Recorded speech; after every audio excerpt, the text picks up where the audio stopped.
हाय guys, आज हम my disciples are female demon के एपिसोड नंबर 68 को स्टार्ट करने वाले हैं। उससे पहले जिसने मेरा एपिसोड नंबर 67 को नहीं देखा है, पहले जाके वो देखिए। Thank you. स्टोरी के स्टार्टिंग में हम देखते हैं मिस सन को, जो कि अपने वेपन को बाहर निकाल ली होती है और उसी वेपन का यूज करते हुए वो डेमन एम्पर के ऊपर अटैक कर दी होती है। और वहीं पर दूसरी तरफ हम देखते हैं डेमन एम्पर को, जो कि सिर्फ अपना हाथों का इस्तेमाल करते हुए उसके अटैक को रोकने लगता है। और उसी के साथ ही वो मन ही मन सोच रहा होता है कि मैंने जो डेमोनिक पावर ऑब्टेन किया था वो तो बहुत ही ज्यादा अमेजिंग है। इस पावर का इस्तेमाल करते हुए मैं अपने फाउंडेशन को बहुत ही ज्यादा अच्छे तरीके से बिल्ड कर सकता हूँ। इससे मेरा फिजिकल पावर बहुत ही ज्यादा बढ़ जाएगा। लेकिन तभी पीछे की तरफ हम देखते हैं ब्लैक ऑक्स को, जो कि सीधा डेमन एम्पर के ऊपर पीछे से अटैक कर दिया होता है। और वो अटैक से वहाँ का जितने सारी जमीन होती है वो पूरी तरह से तबाह हो जाती है। लेकिन तभी हम देखते हैं डेमन एम्पर को, जो कि उस अटैक को डॉज कर दिया होता है। और वो मन ही मन सोच रहा होता है, मैंने जो सुना था वो बहुत ही ज्यादा अच्छा है। ब्लैक ऑक्स का पावर तो वाकई बहुत ही ज्यादा शानदार है, लेकिन फिर भी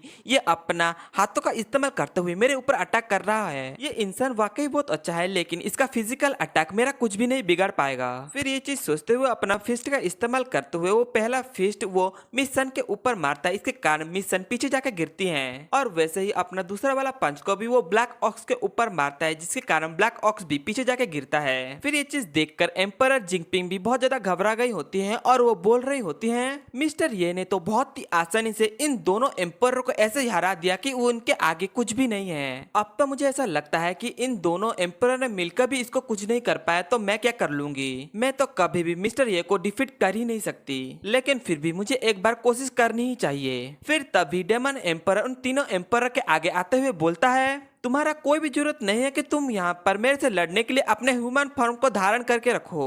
अगर तुम वाकई मुझे डिफीट करना चाहते हो तो तुम अपना ओरिजिनल फॉर्म को भी धारण कर सकते हो। फिर तुम तीनों अपना फुल पोटेंशियल का यूज कर सकते हो मुझे डिफीट करने के लिए। क्या तुम सभी ये चीज ट्राई करना चाहोगे? फिर ये चीज सुन के ही तो तीनों भी थोड़ा चौंक जाती हैं और वो अपना ओरिजिनल फॉर्म को धारण कर लेते हैं। फिर वहीं पर हम देखते हैं डेमन एम्पर को, जो कि शांत खड़ा हुआ होता है और उन तीनों को देख रहा होता है। और तभी डेमन एम्पर थोड़ा सा एक्साइटमेंट के साथ उन तीनों के तरफ जाते हुए बोलता है, ये तो बहुत ही अच्छी बात है, अब चलो इस फाइटिंग में बहुत ही ज्यादा मजा आने वाला है, तो फिर इस फाइटिंग को शुरू करें। लेकिन दूसरी तरफ हम देखते हैं लॉर्ड गामो को, और उसके पास एक बंदा खड़ा हुआ होता है और वो लॉर्ड गामो को देखते हुए बोल रहा होता है, माय लॉर्ड क्या हम इन तीनों एम्परर को मिस्टर ये से एक साथ ही फाइट करने दे सकते हैं? फिर ये चीज सुनकर लॉर्ड गामो बोलते हैं, ये कोई बड़ा मैटर नहीं है और वैसे भी ये यहाँ पर छोटे से एक्सरसाइज ही कर रहे हैं। लेकिन दूसरी तरफ हम देखते हैं डेमन एम्परर को, जो कि उन तीनों को घसीट घसीट के पीट रहा होता है। फिर ये चीज देखते हुए वही बंदा फिर से मन ही मन सोच के बोल रहा होता है, इन सभी को देख के ऐसे पता नहीं चल रहा है कि ये एक्सरसाइज कर रहे हैं या फिर क्या, लेकिन हम सभी को तो पता है कि डेमन एम्पर इन तीनों के साथ अभी क्या करेगा।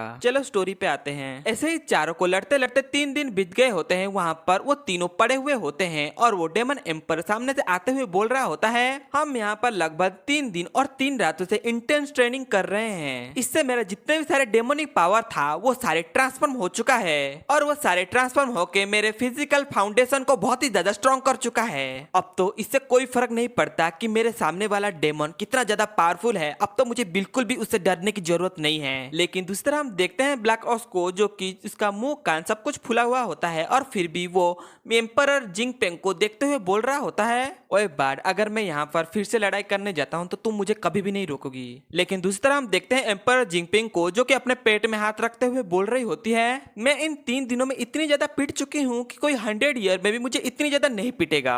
फिर तभी पीछे से मिस सन बोलती है, तुमने इस दर्द के अलावा और कुछ नोटिस किया है? हमने इस पास 3 डेज में जितना ज्यादा एनर्जी हमने अपने अंदर अकुमुलेट किया है वो लगभग 10 सालों का कल्टीवेशन जितना इक्वल होगा। फिर ये चीज सुनकर एम्परर जिंगपिंग और ब्लैक ऑक्स अपने बॉडी को चेक करते हुए बोलते हैं कि हाँ वाकई हमारा मसल्स और बोन पहले से बहुत ज्यादा स्ट्रॉन्ग हो चुका है। ये बातें जिंगपिंग ने कही है। फिर ये चीज सुनकर ब्लैक ऑक्स बोलते हैं, हाँ वाकई मैं भी महसूस कर सकता हूँ, अब तो मैं चाहता हूँ कि मिस्टर ये मुझे बहुत ज्यादा पीटे। ये ब्लैक ऑक्स साथ पीटने के कारण पागल हो चुका है। चलो फिर से स्टोरी पे आते हैं। फिर तभी लॉर्ड गामो हंसते हुए आगे आते हुए बोलता है, थैंक यू यंग मैन, आपने सिर्फ अपने फाउंडेशन को बहुत ज्यादा स्ट्रॉन्ग नहीं किया है, अपितु मेरे जितने भी सारे एम्परर थे उनको भी बहुत अच्छी तरीके से ट्रेन किया है, इसके लिए मैं आपको शुक्रिया बोलता हूँ। फिर ये चीज सुनकर डेमन एम्परर बोलता है, इसकी कोई भी जरूरत नहीं है, मुझे पता है कि मुझे क्या करना है और आप ऐसे बोल के मुझे शर्मिंदा ना करें। लेकिन तभी हम देखते हैं 910 फॉक्स को, जो कि उन दोनों के पास आ रही होती है और उन दोनों के पास आकर वो ग्रिड करने लगती है और वो ग्रिड करने के बाद डेमन एम्परर को एक रिंग दिखाते हुए बोलती है, मिस्टर ये आपने जितने सारे रिफाइनिंग मटेरियल्स और उसके साथ ही हेवन और अर्थ का जितने सारे ट्रेजर बोले थे, मैंने इन 3 दिनों के अंदर उन सभी को ढूंढ लिया है और उन सभी को मैंने इस रिंग के अंदर डाल चुकी हूँ। सो अब आप इस रिंग को ले सकते हैं। फिर तभी हम देखते हैं डेमन एम्परर को, जो कि उस रिंग को ले लेता है और उसको हाथ में पकड़ते हुए बोल रहा होता है, मैंने जितना मटेरियल बोला था वो बहुत ही ज्यादा है। अगर यहाँ पर याओ जिंगचेन होती तो ये चीज देख के बहुत ही ज्यादा जलन फील करती। हाय गाइस, जिसको जाओ जिंगचेन नहीं पता वो जाके मेरे पिछले वाले एपिसोड्स को देखिए, उनको पता चल जाएगा कि जाओ जिंगचेन कौन है। चलो स्टोरी पे आते हैं। फिर तभी डेमन एम्परर लॉर्ड गामो से बोलता है, गामो मैं ये विश करता हूँ कि तुम बहुत ही जल्दी रिकवर हो जाओ और ऊपर से तुम 20,000 सालों से एक ही रियाल में अटके पड़े हुए हो। तो मैं उम्मीद करता हूँ जब हम नेक्स्ट टाइम मिलेंगे तुम ब्रेक थ्रू कर लिए होगे और एक रियाल में। फिर ये चीज सुनकर लॉर्ड गामो भी बोलता है थैंक यू। फिर तभी डेमन एम्परर बोलता है वेल वैसे तो मैं यहाँ से जा रहा हूँ इन्वेस्टिगेशन करने के लिए डेमंस का,